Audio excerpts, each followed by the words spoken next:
Thank you very much again for the kind words and introduction, and above all, of course, for the invitation to contribute today to this great lecture series. When I was asked to contribute, I was, of course, delighted and honored, but I also had to think hard whether I can really contribute something of value, given the overall focus of the lecture series. The reason for this is a very simple one. I'm currently working, as Imogen just said, on a project that deals with the analysis of Roman accounts of mutinies. And in this project, I'm explicitly not dealing with the reconstruction of individual incidents of mutiny or the social background of military revolt in the Roman world, but with the place of writing about mutinies in Roman political culture. The problem, so to speak, is that in Roman accounts of mutinies, that is, in the narrative constructs provided by ancient historiography, dependency in all its forms is an only neglectable factor. One reason for this, perhaps the main reason, is a very simple one. The clearest form of dependency, that is, slavery, played almost no role in the Roman army throughout its history. Slaves were, with very few exceptions, banned from joining the Roman army from the publican period well into the empire. The Roman army was, by definition, an army of freeborn citizens, and this identity between citizen and soldier was not only an ideological construct, but for most of Roman history also reality, and most importantly, it was something that was very highly valued and accordingly also defended by various means. Of course, other factors than ideology or civic pride also played a role. As a society of slave owners, the Romans quite naturally tried to avoid giving weapons to slaves. Of course, one never knows how this would end.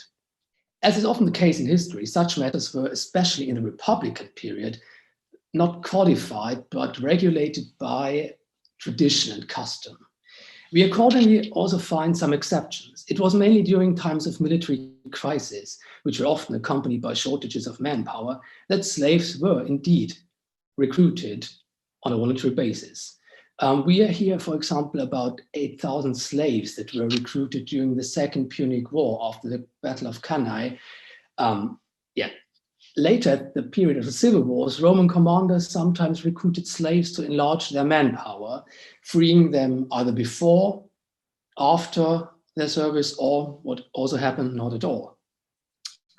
Because there was no fixed set of rules regulating entry into the army during the period, and because such matters were often handled according to customary practices, we hear about them mostly when the exceptions from the rule are under discussion. And now I have to try to share my screen with you because I prepared some slides. Suetonius, writing in the early 2nd century CE, notes how Augustus tried to maintain a more rigid exclusion of slaves from the army than before, which can be regarded as a reaction on part of the emperor against the increased employment of former slaves in the legions during the civil wars that preceded his reign.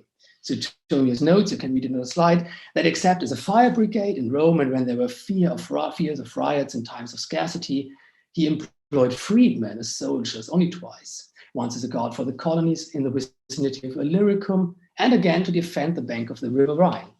And now comes the most important part, even these he levied when they were slaves from men and women of means, and at once gave them freedom. And he kept them under their original standard, not mingling them with the soldiers of free birth or arming them in the same fashion. It is interesting to note that even when former slaves were admitted into military service, the authorities, or Augustus in that case, tried to keep them separate from regular soldiers, as it was probably deemed unworthy for the truly free Roman citizens to serve side by side with former slaves. The illegal entry of slaves, or even former slaves, into the legions remained an issue that occupied Roman authorities. Pliny the Younger preserves one such case in his correspondence with the Emperor Trajan, dating from the early 2nd century CE. Pliny, who was governor of Bithynia at Pontus at the time, was confronted with a case of 2 slaves that had been discovered among the new recruits, and he delegated the matter to the emperor. Pliny writes, Sempronius Cerianus, who is an excellent officer, has sent me 2 slaves who were discovered among the recruits, and I have postponed their punishment in order to consult you, who are at once the founder and upholder of military discipline, as to the penalty I should inflict. What makes me especially doubtful in the matter is that though the 2 men had subscribed to the military oath, they had not been assigned to any company of the legions. So I beg you, sir, to write and tell me what course I ought to adopt, the more so as the case promises to be a precedent. Now follows Emperor Trajan's reply. Sempronius Cerianus acted in conformity with my, that is the emperor's, commands in sending to you the slaves, into whose case we must inquire to see whether they have deserved capital punishment, that is death. But it all depends on whether they volunteered to serve, or whether they were picked out for service, or even offered as substitutes. If they were picked out, then the recruiting officer made a mistake. If they were offered as substitutes, the fault lies with those who offered them. If they came of their own free will, knowing their state as slaves, then they are the persons to be visited with punishment. Trajan's interest in differentiating between various ways in which slaves could have entered the army was, however, not the norm. Roman law of later periods provided much harsher rules for dealing with them. The jurist Aelius Marcianus, writing in the 3rd century CE, quite simply states, slaves are forbidden all military service, otherwise they suffer capital punishment. And even those whose status as freeman or slave was under legal scrutiny were prohibited from entering the army as long as the matter was not definitely settled. Of course, the legal status of slaves in relation with the Roman army is not my topic today, so I will now stop bothering you with these well-known aspects of Roman military service.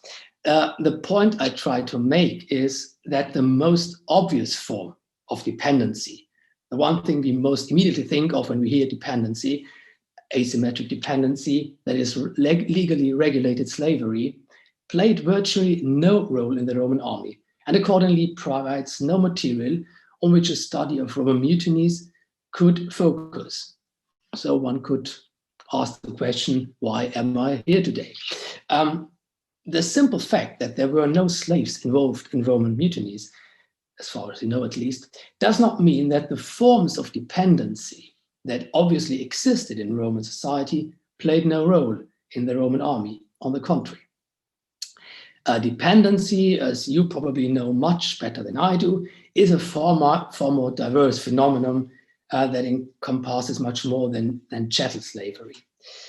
If we apply the methodological guidelines provided by the Bonn Center, and its focus on a broader and more flexible definition of dependency that includes also phenomena such as debt bondage, wage labor, and various forms of patronage. I obviously had a look at the website and its research outline. We can certainly detect forms of dependency within the Roman army. I'll give just a few short examples. For one thing, and especially during the early days of the Roman Republic, during the Roman conquest of Italy, a period for which I'm certainly no expert, the militia were with all probability mirroring the various forms of dependency that existed in Roman and other Italian societies at the time. The Roman army, as Ramsay McMullen argued long ago, always reflected the social divisions and social hierarchies of Roman society. And this was a fact that was perhaps not regularly the cause of, but sometimes contributed at least to the genesis of mutinies and similar outbursts of organized disobedience. Patronage in particular was a defining feature already of early Roman society. And as Nicola Tarantano recently argued in her study of the Roman conquest of Italy, quote, conquest era contingents were the expression of a society that was articulated by multiple links of patronage and social dependency. Moving on to later periods in Roman history, we find economic hardships that certainly put those affected under conditions of dependency, influencing the character of the legions. One can argue, for instance, that the well-known attachment of the Roman soldiers to their commanders during the late Republic was motivated by economic hardships that turned into economic dependency. To sum up something that is probably well known, landless and less well-to-do Roman citizens more and more regarded serving in the legions as a way of making a living, as they could expect that after their service, their commanders would provide them with some land where they could settle. The problem of satisfying the veterans' needs then became one of the most urgent issues of Roman politics at the time. And in a way, thus, economic dependency contributed to a slow but ultimately radical change in the nature of the Roman army and in the way politics were done at Rome. Moving on, there were probably even more direct forms of dependency that made their way into the army. What follows is a complicated issue. In Sallust's War with Catiline, the historian reports the following about the composition of Catilina's final army. He gave the charge of the right wing to Gaius Manlius and that of the left to a man of Faesulae. He himself, with his Liberti and Coloni, took his place besides the eagle, which it was said had been in the army of Gaius Marius during the War of the Cimbri. About the status and meaning of Coloni, Konrad Fössing can tell you obviously much more, and above all, much more reliable than I can. What I want to point out is the main problem with this passage is that the manuscript's reading, Colonis, is not secure, and some have even adopted the conjecture Calonibus, camp servants. More important in this context are therefore two passages in Caesar's civil war, where it is said that Lucius Domitius Aenobarbus used his colony to man ships. On his arrival there, he learns that Vibullius Rufus, whom he had captured at Corfinium and dismissed a few days before, had been dispatched by Pompeius, also that Domitius had gone to seize Massilia with 7 merchant vessels, which he had requisitioned from private persons at Igilium and in Cosanum, now the important part, and had manned with his own slaves, freedmen, and tenants, as the English translation now here translated is. Second quote, Domitius demands special ships for himself and mans them with farmers, now another translation, and herdsmen, colonis pastoribusque, whom he had brought with him. Especially in the first example, the combination of coloni with slaves and freedmen is noteworthy.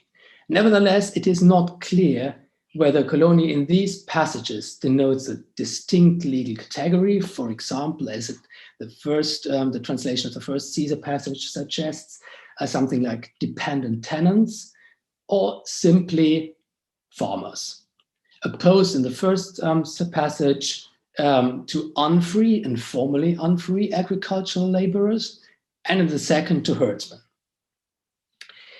Although the exact legal status of these farmers is hence not clear, Deneve argued in his study of colony that it is likely that they followed their superiors to war for one of 2 reasons, each of which represents a form of dependency, debts and the ties of clientela.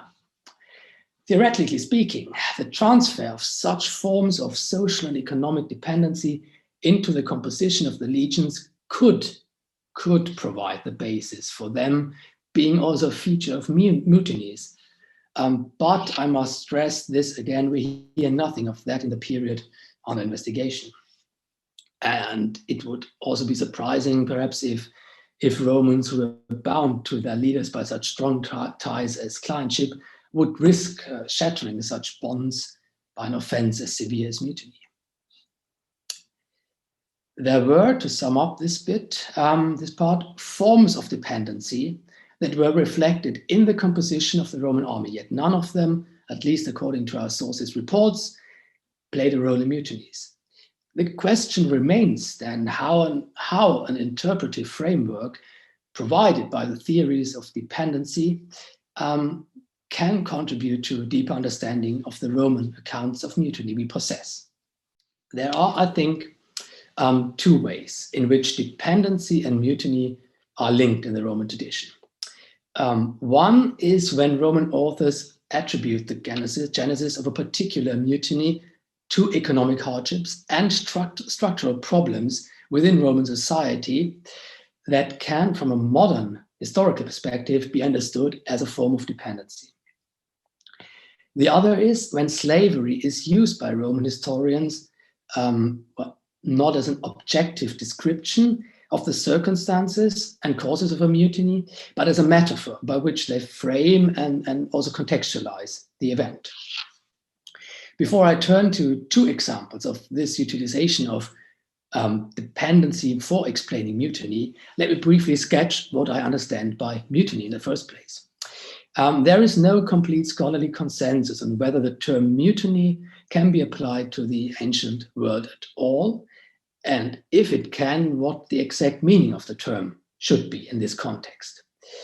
Cannot deal with this at length now, but a few aspects are worth of underlining that are hardly contentious, I think. One is the defining mark of any mutiny. A defining mark of any mutiny, ancient and modern, is always its collective character. An individual can be disobedient, subordinate in many different forms, but only a group of individuals who act in concord can act in a mutiny, can commit mutiny. This is important insofar as even today, this collective character turns mutiny in the truly severe crime.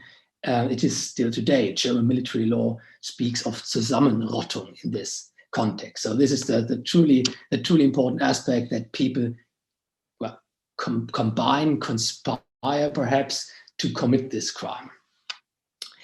The second important aspect is that as a concept, mutiny probably can only reasonably apply to Roman, but not to Greek antiquity.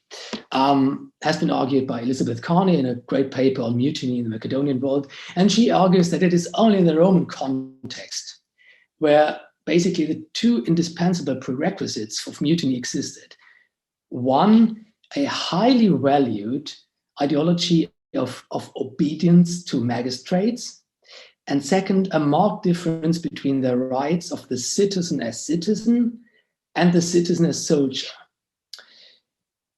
Yes, perhaps we can discuss about that later, but with perhaps some differentiation, I think this is a valid definition.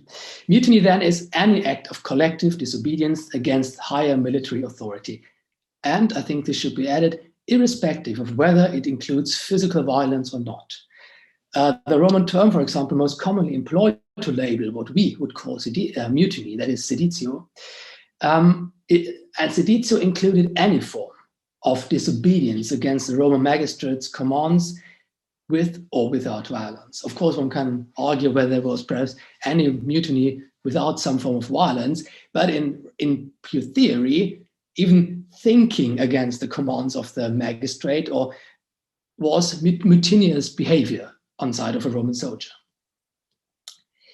So now I come to my two examples. The first example is Livy's account of the mutiny of the Roman troops in Campania in 342 BCE. It took place after the Roman victory over the Samnites in the First Samnite War. According to Livy, earlier Roman authors provided several conflicting versions of this story, with the sources' minimum consensus being that a severe seditio had happened in that year. The basic outline of the story is that a group of Roman soldiers wanted to farm the fertile Campanian soil themselves and occupy the territory. When their plans were discovered, they conspired and marched towards Rome, threatening the city itself. When they were standing outside the city, the newly appointed dictator, Marcus Valerius Corvus, met them and was able to avoid outright civil war by appealing to their Roman patriotism and by making some concessions. Livy attributes the mutiny's outbreak to a number of reasons, some of more immediate, some of more basic importance. He notes that Capua was even then a far from wholesome place for military discipline, and with its means for gratifying every pleasure proved so fascinating to the soldiers that they forgot their native land and formed a project while in winter quarters for taking the city away from the Campanians by the same wicked practice by which the Campanians had taken it from its ancient inhabitants. There would be a certain justice, they argued, in turning their own example against them. Besides, why should the most fertile land in Italy and a city worthy of the land belong to the Campanians, who were incapable of defending either themselves or their possessions? Why rather should it not belong to the conquering army, which had toiled and bled to drive the Samnites out of it? Was it fair that their surrendered subjects should enjoy that fertile and agreeable tract, while they, that is the Roman soldiers, exhausted with campaigning, wrestled with the arid and noxious soil in the neighborhood of Rome, or endured the ruinous usury that had fastened on the city and was increasing from one day to the next? Livy, as you can immediately see, stresses the frustrated, bodily, and it's important, bodily as well as mentally frustrated, exhausted state of the Roman troops. Most important in our context, however, is this mention of usury, fairness. Within Livy's narrative, the mention of usury explicitly links the story of the Mutiny of 342 to much broader themes of Roman social and legal history as they were reconstructed, some would say invented, by Livy and his sources. In the 2nd century CE, Tacitus notes that lending at high interest had always been the cause of severe discord in Rome. It was, according to Tacitus, the seditionum discordiarum que creberrima causa. The economic dependency of the plebeians, in particular the problem of debt, is, as is well known, a recurring and most important theme in Livy's account of early Roman history. This starts in Book 6 already, but it is in Book 7, leading up to the Mutiny of 342, that debt and usury become particularly urgent issues within his narrative. Between the years 366 and the Mutiny of 342, Livy records a whole array of measures by which Roman authorities tried to counter the obviously pressing problem of indebtedness and usury. In 357, the tribunes of the plebs seem to have renewed the old maximum interest set up already in the 12 tables. In 352, Livy informs us, quote, the new consuls set themselves to obtain relief in the matter of usury also, which appeared to be the sole obstacle to harmony, end of quote. And they accordingly appointed a commission of 5 to settle the problem of debt. In 347, only 5 years before the Campanian mutiny, the maximum interest was reduced by 50%, and in 344, Livy reports of legal action taken up against usurers. Finally, in the immediate aftermath, and as a direct consequence of the mutiny, the leges genucae seem to have put a ban on usury altogether, although this information was, according to Livy, only found in some of his sources, not in all of them.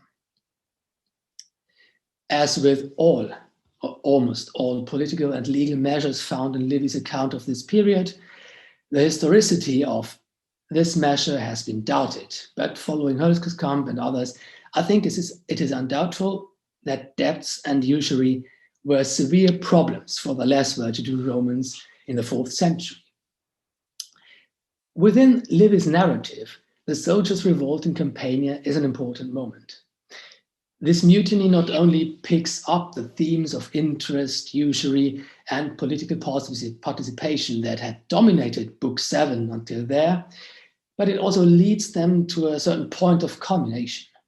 This mutiny is not only one of several internal conflicts in Rome, but as an extended narrative that is spread out over several chapters, it marks the ultimate threat of civic discord that finally led to drastic measures against the indebtedness of the populace. This today is not the place to discuss the complicated issues of debt and early Roman economy and agriculture.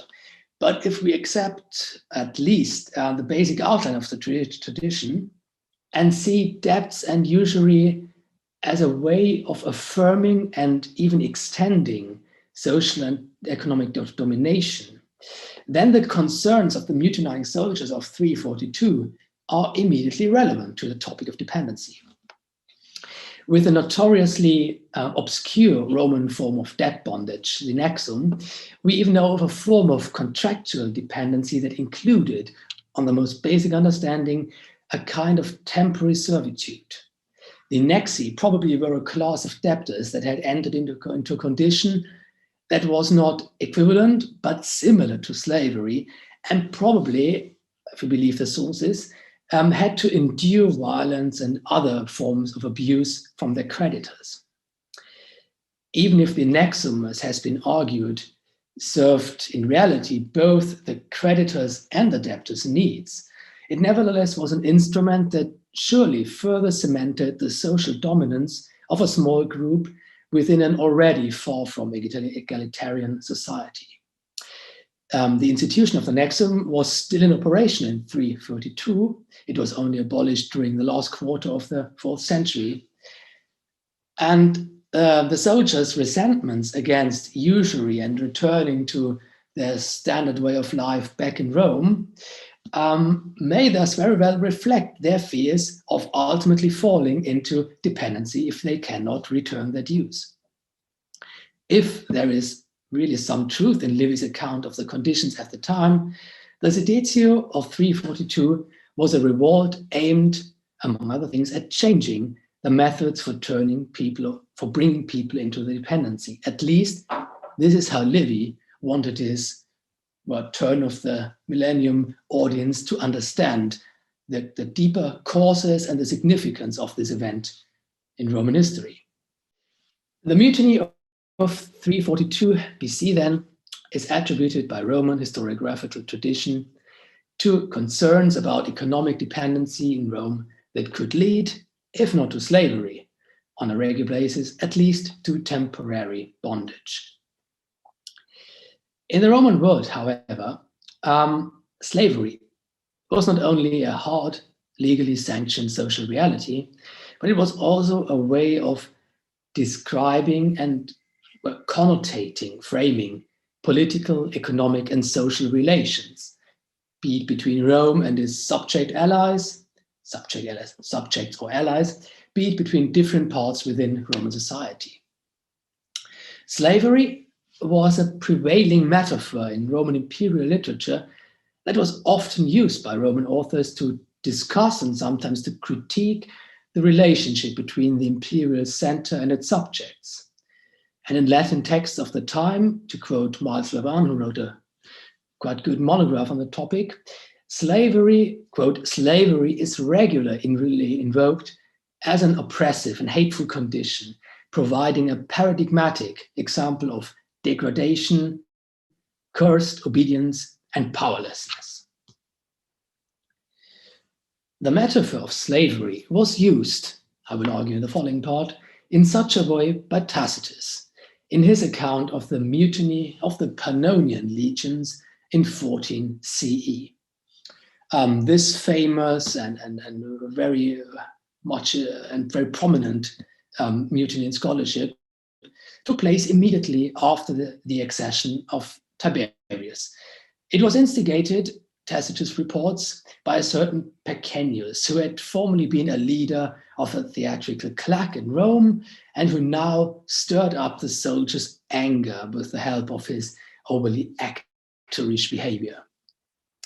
Tacitus reports Pecenius' speech to the soldiers in indirect speech, which is in itself noteworthy, because in this way, ample space within the account of the mutiny is given to an enumeration of the soldiers' grievances. And of course, there is some debate on whether there is sympathy on part of Tacitus, whether he he rejects everything the soldiers claim. But the mere fact that their concerns are given so much space within the narrative is something that is truly remarkable compared to other mutiny narratives, which really very rarely give either the mutinying soldiers themselves space to voice their concerns, or at least the narrator of the historiographical text. Pausanias opens his speech with a striking notion. Why, he asks, are his fellow soldiers obedient to a few centurions and even fewer tribunes in the fashion of slaves? The phrase in modum servorum, in the fashion of slaves, is really remarkable.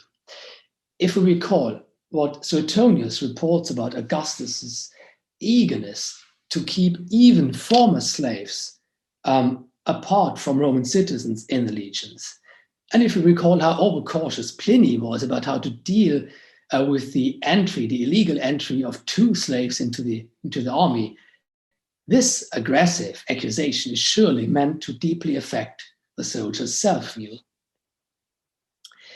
In a way, it is not altogether surprising that Roman soldiers were compared to slaves in a text like this.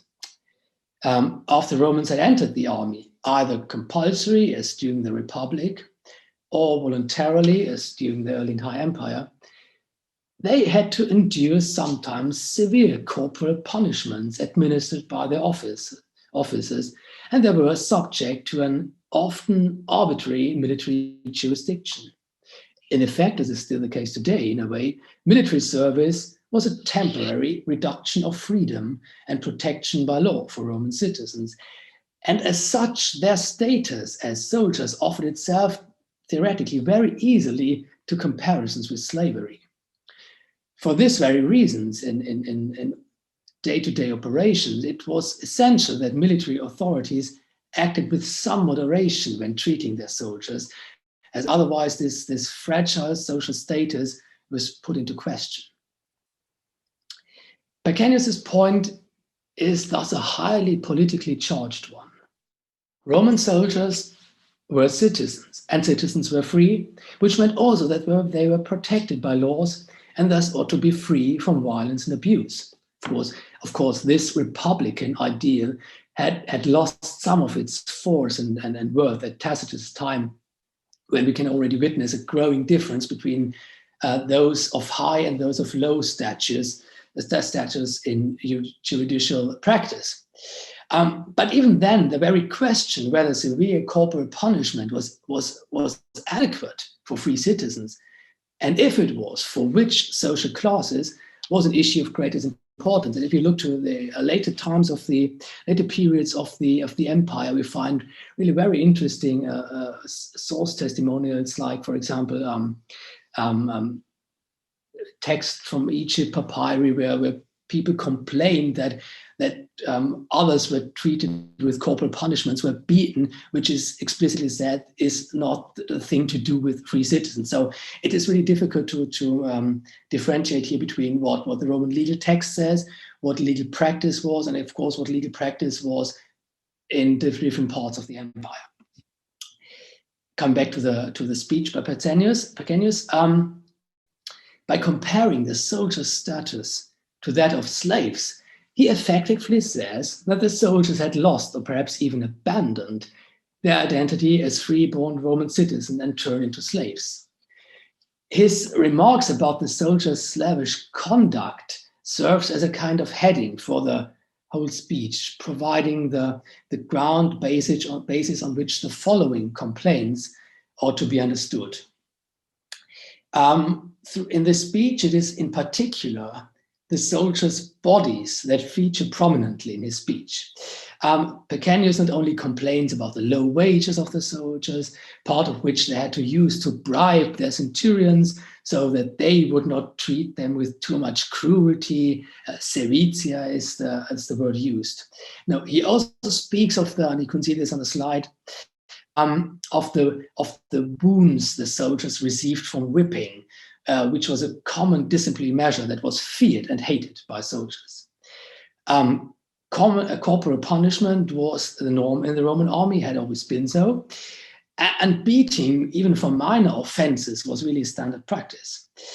After Pecanius ended his speech, some of the soldiers even exhibit the scars that whipping had left on their bodies so as to prove the accusations.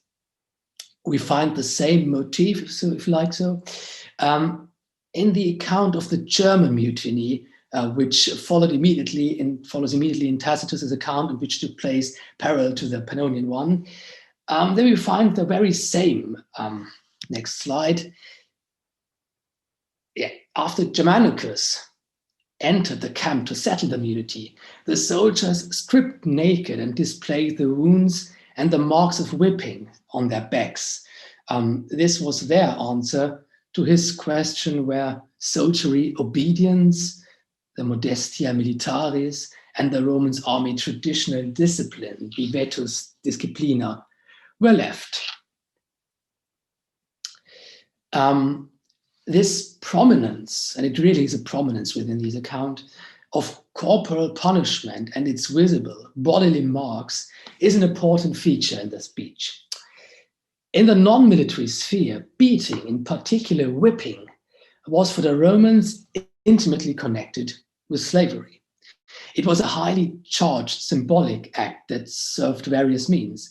It not only was used to actually punish slaves for what was seen as unruly behavior, but it was above all, and now I quote a phrase by George Rorick, that although originally attributed to slavery in the American South, is also often quoted in scholarship on slavery in antiquity. It was, quote, a conscious device to impress upon slaves that they were slaves, quote, and it was hence a crucial form of social control.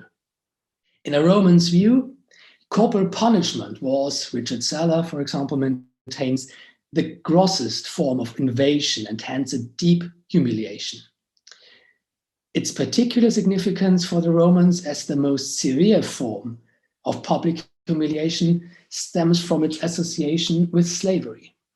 Pecanius's and Tacitus's reference to the soldiers' scars, particularly on their backs, alludes to a long Roman tradition of seeing in the maltreated body of a person the outward sign of slavery.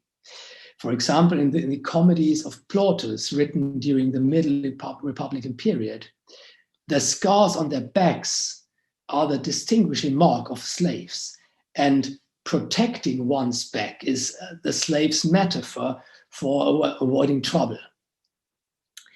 In more than one way, then, the mutinying soldiers' bodies thus testify that although they were free Roman citizens, they had been put under a condition of servitude and treated no better than slaves. Their service in the legions, through which they could have claimed, defended the empire's frontiers and existence under harsh conditions, had extinguished for them one of the most basic and fundamental divisions in Roman society, that is, the one between free and unfree. Their scars received in battle were part of the soldiers' jobs, and they were something one could even be proud of. In contrast, the scars received from their superiors' whips were demonstrating and affirming their social inferiority and dependent status. Comparing the soldiers to slaves thus not only puts their behavior into a certain light, but also questions the very foundation of their civic identity. Besides, there is also a further, much more explicitly political side to Pecanius' speech. The underlying idea of a plebs who was enslaved to the Roman elite, of the many that were enslaved to a few rich, was a common feature of a form of political rhetoric that is often labeled popular, or with the Latin term popularis. Its genesis is often attributed to the conflicts of the late Roman Republic, late Roman Republican politics and its ideological struggles. And we know of it mainly through the work of the historian Sallust, particularly through the speeches of Roman politicians included in his works. The point made, for example, by the Tribune of the Plebs, Gaius Memmius in the Juguentine War, or Licinius Marker in the Histories, is not only that in Rome the many are enslaved to the few, but that the Roman people have voluntarily accepted their lot instead of following their ancestors' example of revolt and collective disobedience. The Roman people, Sallust's popular politicians argue, actually have the power to change conditions, and they only have to become aware again of this power in order to end their servitude.